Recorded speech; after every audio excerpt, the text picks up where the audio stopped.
नमस्कार, times of Swaraj में आप सबों का स्वागत है और मैं हूं संतोष सिंह। और आज हम टाइम्स ऑफ स्वराज में चर्चा कर रहे हैं कि आखिर देश में कांग्रेस पार्टी के विधायक और सांसद और पार्टी के नेता ही क्यों टूट रहे हैं। बड़ा सवाल है। 2014 के बाद जब से मोदी की सरकार बनी है, बीजेपी की सरकार बनी है, अगर किसी एक पार्टी में सबसे ज्यादा अगर टूट हुई है तो वो कांग्रेस है। और उसी टूट के कह सकते हैं कि कड़ी से बिहार भी जुड़ा हुआ है और बिहार के सभी विधायक हैदराबाद में कैंप कर रहे हैं। 2 बचे हुए थे, वो भी हैदराबाद पहुंच गए। लेकिन बड़ा सवाल तो है कि आखिर कांग्रेस का ही लोग क्यों टूट रहे हैं। बिहार में ही देख लीजिए, इससे पहले अशोक चौधरी टूटे, कांग्रेस के प्रदेश अध्यक्ष थे और छोड़कर चले गए। जदयू में है, मंत्री भी है, पहले भी मंत्री थे, अभी एक्सटेंशन होगा तो फिर मंत्री बन सकते हैं। और आने वाले समय में बीजेपी में नजर आए तो ये भी कोई बड़ी बात नहीं होगी। हर घर वो घूम चुके हैं। लेकिन सवाल यह है कि कांग्रेस के विधायक सांसद आखिर टूट क्यों रहे हैं। जब इन सवालों पर अगर गौर करेंगे तो कांग्रेस का टिकट देने का आधार क्या है, उस आधार पे अगर आपकी नजर टिक गई तो आप समझ जाएंगे कि कांग्रेस का ये हाल क्या। एक तो परिवार वाले, अगर कोई कांग्रेसी परिवार है तो उनको टिकट देने का एक प्रचलन इन्होंने बना रखा है। एक तो वो हुआ। दूसरे पार्टी से चुनाव के समय में कि उनकी उम्मीदवार नहीं है, ले आए, उसको टिकट दे दिए। या फिर पार्टी के जो नेता हैं, पुराने नेता हैं या जो कार्यकर्ता हैं, उनको टिकट मिल रहा है। लेकिन बरसों बरस से अगर हम बात करें तो जो कांग्रेस का वैचारिक आधार था, उस आधार पर न पार्टी कभी काम करती हुई दिख रही है, न दिखती है, ना संगठन कभी दिखती। कांग्रेस का तो संगठन का बिहार में तो हम लोग देखे ही नहीं है, कभी दिखा। हाँ, ये अलग बात है कि राहुल गांधी के भारत जोड़ो यात्रा या भारत न्याय यात्रा की वजह से कुछ नए लोग भी जुड़े हैं, पुराने लोग में एक अलग तरीके का उत्साह भी आया है। ये सारी चीजें जरूर देखने को मिल रहा है। लेकिन फिर भी ये सवाल है, और इसकी वजह यह है कि बीजेपी की तरह वैचारिक रूप से कांग्रेस के अंदर में प्रतिबद्धता को लेकर जो एक समझदारी होनी चाहिए, जोश होना चाहिए, जुनून होना चाहिए और प्रतिबद्धता को लेकर जो एक कमिटमेंट होना चाहिए, वो कहीं दूर दूर तक नहीं दिखती है।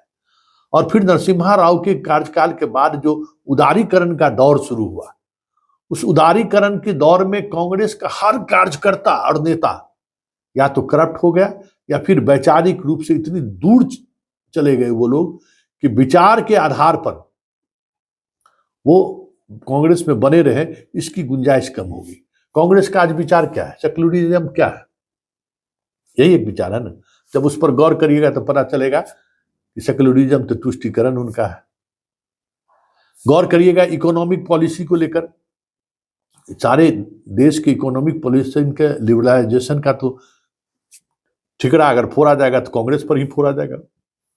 ये अलग बात है कि राहुल अब दूसरे तरीके से रिवर्स बैक करने की कोशिश कर रहे हैं। पेंशन योजना, अन्य योजनाओं के सहारे जो एक पब्लिक ओरिएंटेड जो एक इकोनॉमी होती है, उस इकोनॉमी की तरफ वो बढ़ते हुए दिख रहे हैं। इसी तरीके से सोशल इश्यूज पे अब वो बोलने लगे हैं कि जिसकी जितनी आबादी उतनी उनकी हिस्सेदारी, रिजर्वेशन के बात करने लगी है। हालांकि ये सारी बातें कांग्रेस आजादी के आंदोलन के समय से बचती रही है। रिजर्वेशन का मसला हो, धर्म के नाम पर मसला हो, ये सब चीजें पर बचते रही। लेकिन राहुल जिस तरीके सब चीजों को आगे लेके बढ़ रहे हैं, वो एक अलग तरीके का कांग्रेस दिख रहा है। जिस कांग्रेस में जातिवादी राजनीति का भी पुट दिख रहा है, जिस कांग्रेस में धर्मवादी राजनीति का भी पुट दिख रहा है, और जिस कांग्रेस में धर्मनिरपेक्षता वाली राजनीति के भी पुट मिला। मतलब घाल मेल वाली जो स्थिति होती है ना, वो उस स्थिति को लेकर राहुल पार्टी को आगे ले जाना चाहते हैं।